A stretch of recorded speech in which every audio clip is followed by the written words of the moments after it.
Assalamualaikum warahmatullahi wabarakatuh. Kembali lagi dengan saya dalam pembelajaran sejarah peminatan kelas 10. Ini masih awal-awal ya. Jadi ini materi awal-awal yang akan kita bahas biar kita lebih paham lah.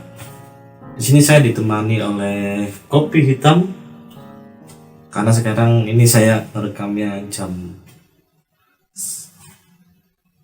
1 pagi. Di mata saya sudah sangat sayu, tapi nggak apa-apa. Ada kopi. Ini juga belum ngeditnya ya. Ya semoga nanti subuh selesai. Karena besok harus ngajar kan. Gampang lah. Oke ya. Seperti mapel-mapel atau mata pelajaran yang ada, setiap disiplin ilmu itu dulu diciptakan oleh seseorang. Makanya banyak dikatakan bapak pendidikan siapa, bapak sosiologi siapa, bapak matematika siapa. Nah, bagaimana dengan bapak sejarah? Kalau dikatakan dalam sejarah, bapak sejarah itu adalah Herodotus. Herodotus itu adalah seorang sejarawan asal Yunani kuno. Dia mengatakan bahwa sejarah itu berkembang atau bergerak tidak dengan tujuan yang pasti. Berarti namanya sejarah ya, bergerak itu tidak dengan tujuan yang pasti. Maju ke depan tidak pasti. Jelas sekarang orang nggak ada yang tahu tentang masa depan. Kira-kira iya, ya. Dengan pemikiran yang lebih logis, gini kira-kira nanti tahun segini akan menjadi seperti ini, ya kayak peramal seperti itulah. Sebetulnya nggak perlu terlalu belajar serius banget untuk menjadi peramal. Kalian bisa meramal sendiri dengan logika dan keadaan yang ada. Yang jelas dengan logika dan akal sehat ya. Untuk bisa meramal kira-kira tahun segini dengan kondisi seperti ini. Nah, yang bisa dilakukan cuma kira-kira. Makanya Herodotus mengatakan bahwa sejarah itu tidak berjalan terus dengan tujuan yang pasti. Melainkan sejarah itu bergerak atau berkembang seiring dengan perkembangan atau tindakan manusia.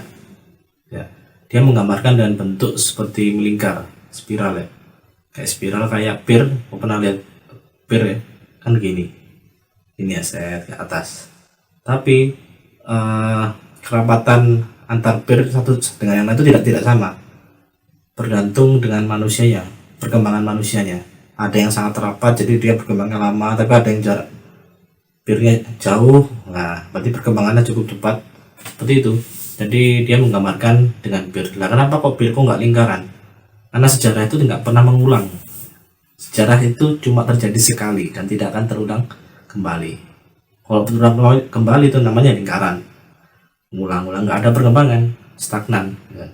Sedangkan sejarah kenapa kok betul? Tapi kenapa kok melingkar? Karena mungkin kejadiannya mirip. Ada kejadian mirip kayak revolusi di Indonesia, revolusi di Cina, revolusi di Rusia, seperti itu. Mirip, sama-sama revolusi, mirip kan? Tapi kan orangnya beda ya kan? Tokohnya siapa ya kan? Ya pelaku revolusinya siapa, tempatnya di mana, sangat berbeda. Nah, selain Herodotus, sudah banyak sebetulnya ya pemikir-pemikir sejarah. Di antaranya kayak Aristoteles, kalian pasti tahu kan nama ini ya. Terus dari dari Islam sendiri ada namanya Ibnu Khaldun. Ibnu Khaldun bukunya Mukadimah, kalau nggak salah itu 6 jilid, 3 atau 6 jilid Mukadimah. Sangat hebat dan harusnya dia adalah bapak sosiologi. Tapi karena dia nggak pernah ngomong ilmunya dia dari sosiologi, jadi dia ya bukan bapak sosiologi. Tapi pemikiran tentang sejarahnya cukup hebat. Terus di Indonesia juga ada namanya Muhammad Yamin, kan pasti kenal dia. Oke, langsung saja kita ke poin materi sejarahnya, yaitu adalah tentang manusia dalam ruang dan waktu. Ini sangat penting karena proses sejarah ini terjadi dalam 3 komponen itu ya, manusia, ruang, dan waktu. Itu nggak akan bisa dipisahkan. Salah satunya nggak ada, nggak pernah terjadi sejarah kayak seperti ini. Ini juga saya sedang sejarah membuat video dan sebagainya, nggak akan pernah terjadi apa-apa. Contoh misalkan ya, kita hilangkan salah satunya, manusia, ruang, dan waktu. Kita hilangkan ruangnya lah, ini tinggal manusia sama waktu. Ya di mana tempat terjadinya, di mana? Ruang itu kan kalau dalam KBBI itu adalah tempat di mana tempat di antara 2 sudut ya. Nanti ada ruang atau space ya, makanya kalau di keyboard itu namanya spasi. Di ruang istilah kata spasi dikasih ruang. Nah, ruang di tempat beraktivitas, tempat meletakkan benda dan sebagainya, dan tempat tinggal, tempat berdiri dan sebagainya. Itu adalah ruang. Ini sama kayak ini ya. Ya, ini kamar saya ini ruang. Dan bumi itu juga ruang. Ruang apa? Ruang tempat manusia itu hidup.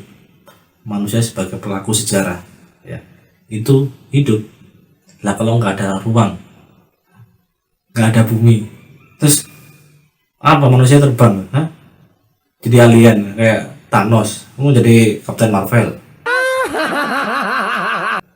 Kan ya enggak ya, nggak ada. Jadi nggak akan pernah terjadi. Itu cuma fantasi kalian. Kenyataan seperti ini, nggak ada hidup dalam fantasi. Berikutnya misalkan ya, ada manusia, sama aja ini ya, ada manusia, ada ruang, nggak ada waktu. Itu penting sekali, dan waktu sangat penting. Waktu menentukan sebuah perkembangan. Waktu bisa melihat proses ya. Kalau nggak ada itu ya semua stagnan, kayak lurus-lurus saja. Time itu sangat, makanya di tiap rumah kalian pasti yang ada tidak ini jam, pasti itu sangat menempel dekat dengan kalian. Jam, tanggal itu juga waktu. Dan juga pentingnya waktu adalah ya juga untuk janjian. Misalkan janjian, ayo kita ngedate yuk. Wah, kapan? Hah? Kapan? Apa itu kapan? Nah, kalau nggak ada waktu, nggak ada namanya kapan. Konyol kan. Berikutnya misalkan ada ruang, ada waktu, nggak ada manusianya. Ya nggak ada, ya nggak ada apa-apa ya. Nggak pernah ada ini, video ini nggak pernah ada bangunan kayak gini, selambu gini, Pokemon, buku, ya nggak pernah terjadi apa-apa. Manusia itu pelaku sejarah, ya kan? Yang bikin semua ini manusia, inilah hebatnya manusia. Tak dengan berpikir dengan akal sehat, terciptalah banyak hal seperti yang ada di dunia ini. Baik, sekarang kita belajar arti penting belajar sejarah itu untuk apa, kan? Kalau matematika jelas ya kan, jadi hitung-hitungan biar kita nggak dibohongi orang kan di sana. Ini harganya 2.000, kalau beli 3 murah 10.000. What the? Dan terus ekonomi dan perbankan semuanya penting. Terus kalau sejarah belajar buat apa gitu? Ngapain ngomong tentang masa lalu? Menyakiti hati sih. Padahal fungsi sejarah kita belajar sejarah itu sangat besar sekali. Apa yang kita sudah dapatkan sekarang ini hasil dari sejarah. Kemajuan seperti ini. Dulu komputer. Sekarang kan kalian pakai gadget kalian tuh. Dulu besarnya meja pelajaran lebih besar lagi, Pak. Sebagaimana bayangkan orang untuk berpikir ini gak bisa portable, masa mau dibawa kemana-mana tuh meja sebesar komputer sebesar meja, kan nggak mungkin.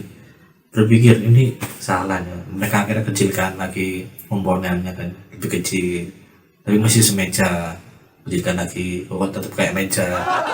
Kecilkan lagi jadilah PC pertama sebagainya. Ini PC bisa dikecilkan lagi, disambung aja sama monitornya, jadilah laptop, jadi tablet. Sekarang HP aja sudah berkemampuan komputer.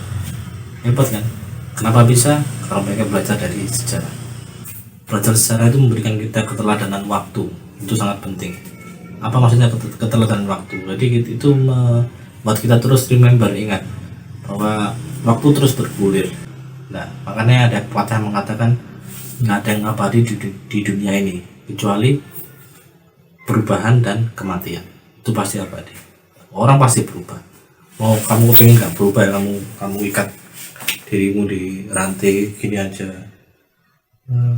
pasti berubah. Kalau nggak tambah besar pasti mati. Cuma itu dua pilihan. Jadi kecerdasan waktu itu membimbing kita untuk bagaimana kita harus lebih baik, nggak cuma monoton gini aja. Sedangkan perkembangan negara lain sudah negara maju, kita kok masih berkembang. Why? Belajar sejarah itu memberikan kita teladan yang baik untuk diri kita sendiri dan juga untuk orang lain.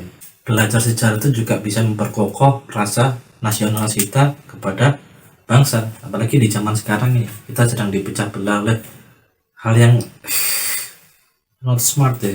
Coba mengingat lagi waktu kita berjuang melawan penjajah di tahun 45. Semuanya bersatu, semua perbedaan itu hilang, menjadi satu Indonesia.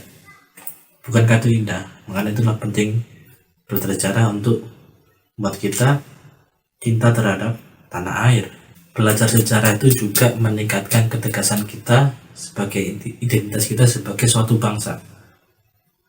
Jangan pernah lupa sejarah, jangan lupa jas merah, itu katanya Soekarno. Itu benar sekali, sangat tepat. Dan di sisi lain kita baca sejarah bisa sebagai sumber inspiratif ya, karena banyak tokoh-tokoh penting di masa lalu yang saya juga mengidolakan orang-orang lama ya. Contohnya kayak Leonardo da Vinci, itu smart banget IQ-nya.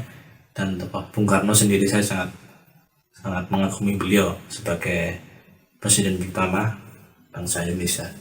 Dan di sisi lain baca sejarah juga bisa untuk sarana rekreatif, akan ke museum kan, melihat benda-benda di zaman dahulu, tertarik kok ada yang benda seperti ini, wah, dan sebagainya. Atau mungkin kalian juga dinosaurus, bener apa enggak dinosaurus, kunjungi aja museum, itu bener. Apakah Indonesia ada? Ngomong-ngomong tentang museum, saya jadi teringat tentang perbedaan pelajaran sejarah di negara berkembang dan negara maju. Di negara berkembang kayak kita, sejarah itu adalah salah satu pelajaran yang membosankan. Wah, kayak matematika. Tapi di negara maju, sejarah itu pelajaran yang favorit. Beneran. Buktinya apa? Museum tuh nggak pernah sepi. Museum di Inggris, di Amerika nggak pernah sepi. Mereka juga belajar tentang budaya di masa lalu. Itu negara maju. Baik, mungkin demikian video saya. Berikutnya kita akan next video tentang belajar tentang ruang lingkup sejarah ya. Seperti sejarah sebagai kisah, sebagai peristiwa, sejarah sebagai ilmu itu seperti apa, dan juga tentang apa yang dimaksud kronologi, apa itu periodisasi, apa itu sinkronis dan diakronis dan sebagainya. Kita akan ulas di pertemuan berikutnya. Mungkin saya akhiri, semoga menikmati dan selamat pembelajaran berikutnya.